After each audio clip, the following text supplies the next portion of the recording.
surah Al-Fajr. Untuk menjelaskan surah Al-Fajr teman-teman, saya akan susunkan beberapa amal yang sangat ditekankan di 10 awal Zulhijjah. Puncak daripada amal ibadah di sini adalah ibadah haji. Karena ibadah haji dikerjakan dari tanggal 8 Zulhijjah sampai 13 Zulhijjah. 6 hari ini adalah 6 hari ibadah haji. Dari 6 hari ini ada 2 hari hukumnya sunnah, ada 4 hari hukumnya wajib. Yang sunnah hari pertama tanggal 8 Zulhijjah dan hari terakhir tanggal 13 hari terakhir hari tasyrik. Ini sunnah. Tanggal 8 dikenal dengan hari tarwiyah.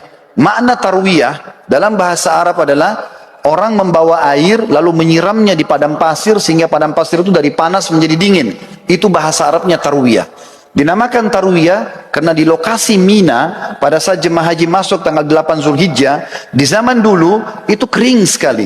Bahkan sampai sekarang masih terlihat padang pasir dan juga panas. Maka dinamakan dengan tarwiyah. Jemaah haji disunnahkan masuk hari tarwiyah ke Mina, kemudian mereka memakai baju ihramnya, sholat duhur asar jamak qasar takdim, kemudian mereka duduk berzikir, beribadah, mendengarkan ceramah sampai maghrib dan isya. Mereka juga menjamak maghrib sama isya, ditakdim isya di waktu maghrib, kemudian di qasar waktu atau sholat isyanya saja jadi 2 rakaat. Menginap sampai besok pagi, tanggal 9 Zulhijjah, ini dikenal dengan hari Arafah. Jemaah haji pergi ke Arafah, kemudian mereka ibadah di situ dari waktu duha, duhur asar mereka jamak qasar takdim, kemudian mereka tiba sampai maghrib. Solat maghribnya sunnahnya ditakhir, diterlambatkan di daerah Muzdalifah. Setelah itu besok pagi tanggal 10 di Muzdalifah sunnahnya mereka menginap. Hari raya Idul Adha tanggal 10 Zulhijjah. Di situ mereka melakukan salah satu dari 3 kegiatan. Kalau sudah dilakukan, jemaah haji boleh bertahallul mencukur rambutnya. Yang pertama mereka berkurban, yang kedua mereka jumrah aqabah atau melontar, dan yang ketiga adalah mereka tawaf ifadah, tawaf wajibnya haji. Kalau sudah selesai mereka sudah boleh cukur rambut dan ganti baju ihram menjadi baju biasa.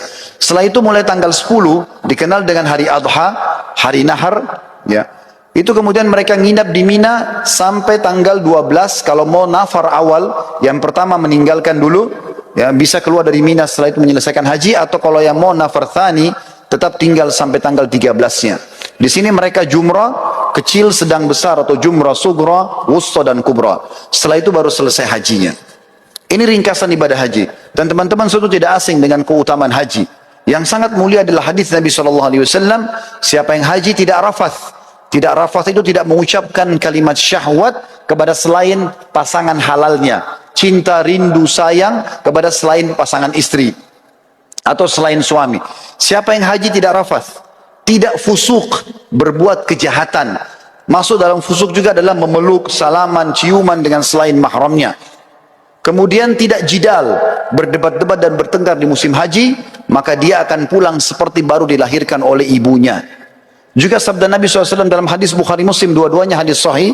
Yang tadi juga yang sebelumnya hadis Bukhari Muslim, kata Nabi SAW, umrah ke umrah pengampunan dosa di antara keduanya, dan haji mabrur yang mengikuti syarat dan rukunnya tidak ada balasan kecuali surga. Ini puncak ibadah.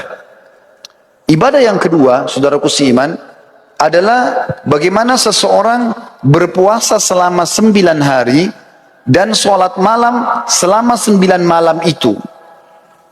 Kok bisa? Dari mana dalilnya? Surah Al-Fajr tadi.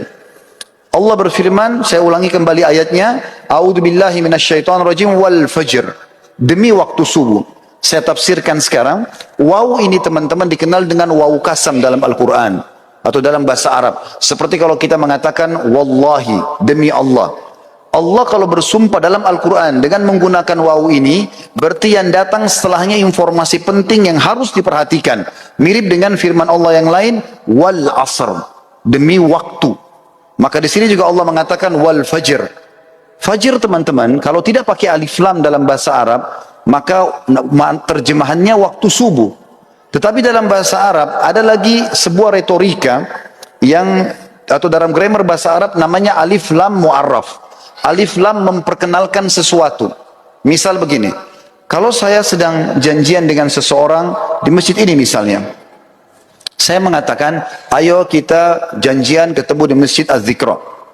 Contoh, Kalau saya dengan teman saya tidak mau lagi menyebut nama masjid Az-Zikranya, saya cukup mengatakan, ayo kita ketemu di Al-Masjid. Alif lam ini dalam bahasa Arab sudah menutupi nama tempat yang sedang jadi target.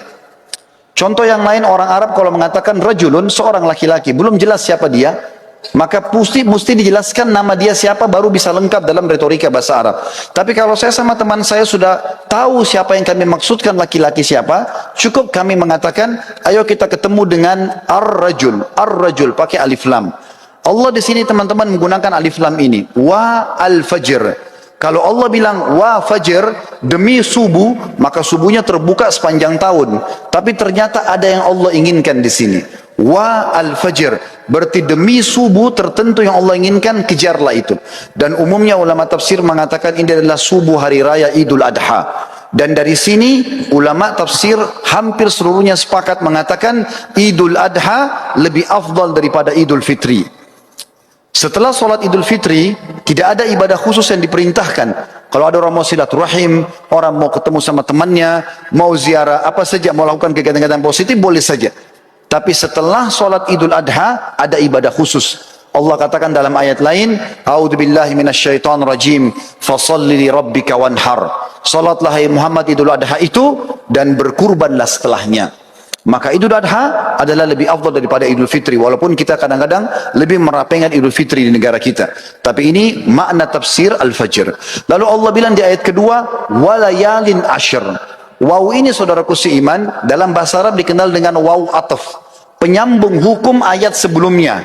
Apa yang berlaku sumpah Allah di ayat pertama, berlaku juga pada ayat kedua. Artinya, dan kejar juga dirikan sholat malam di 10 malam berturut-turut sebelum subuh itu. Berarti di sini teman-teman sekalian, Allah Subhanahu wa taala memerintahkan kita untuk menghidupkan malamnya ya di 10 awal bulan Zulhijjah. Sementara ibadah puasanya tadi yang saya katakan diambil oleh para ulama dari hadis Bukhari, kalau amal-amal soleh lebih baik daripada jihad, dan termasuk amal soleh adalah puasa mutlak namanya. Kemudian Allah tekankan masalah haji di ayat ketiga, wasyafa'i wal watar, dan fokuslah ibadah di tanggal 8 dan tanggal 9. Maksudnya 8 hari Tarwiyah tadi dan 9 hari Arafah. Saudaraku seiman, di sini berpuasa dan juga sholat malam dianjurkan karena ada surah Al-Fajr tadi. Ibadah yang selanjutnya yang sangat ditekankan adalah berkurban. Dan ini diikutkan dengan sholat Idul Adha sebelumnya. Sesuai dengan firman Allah SWT, fasalli li rabbika wanhar.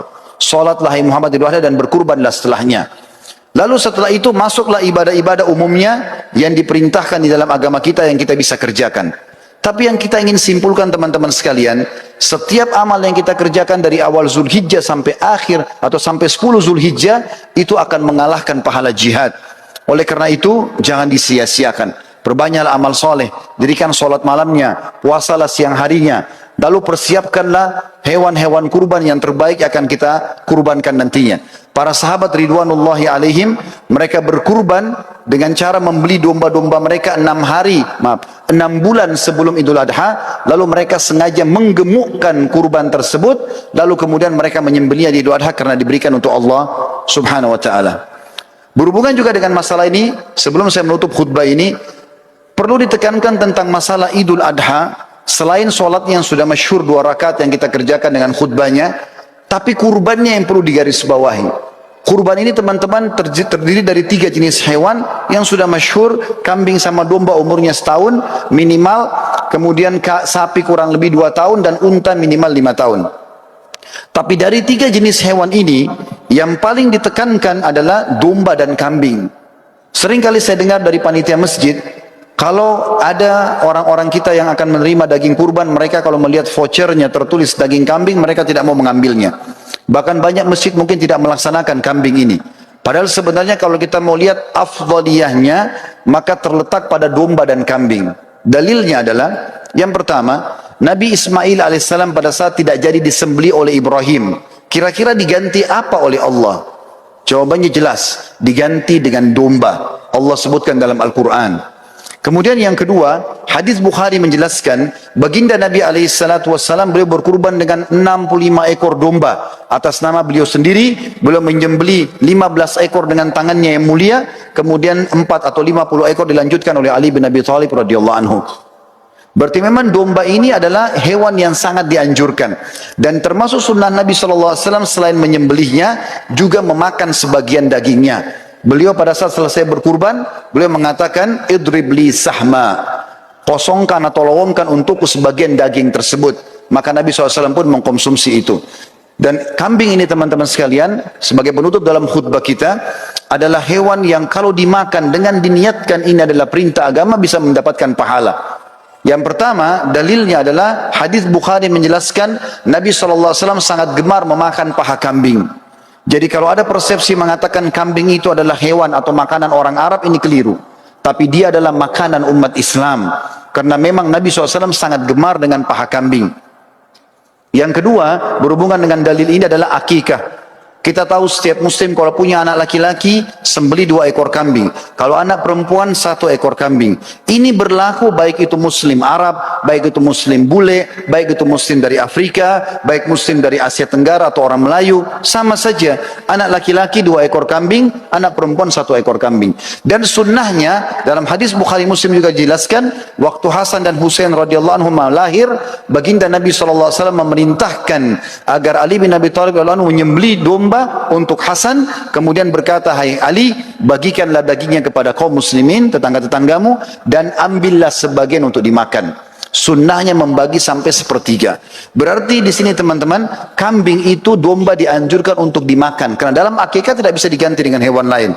Dan yang ketiga adalah Idul Adha, di mana sudah saya jelaskan tadi, kalau Ismail AS digantikan oleh Allah dengan domba, begitu juga Nabi SAW menyembelih dengan domba. Tentu menyembelih sapi boleh, menyembelih unta boleh, tapi kalau kita mencari afdaliyahnya, maka kita akan melihat dalil-dalil ini menunjuk atau mengerucut kepada kambing. Semoga bisa diambil manfaat.